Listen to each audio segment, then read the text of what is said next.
Dewi Persik baru saja merayakan ulang tahunnya yang ke-36, Kamis tanggal 16 Desember tahun 2021.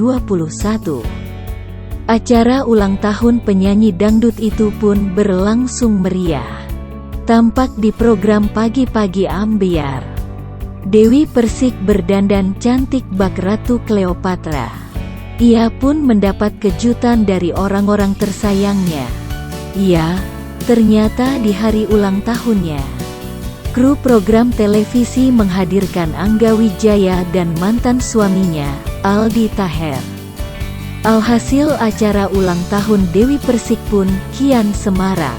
Terlihat di hari ulang tahun DP itu, Angga Wijaya akur dengan Aldi Taher.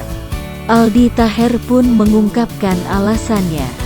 Bunda Salsa bilih 06 TD-nya mau ikut cuma Dede Alusia lagi pilek.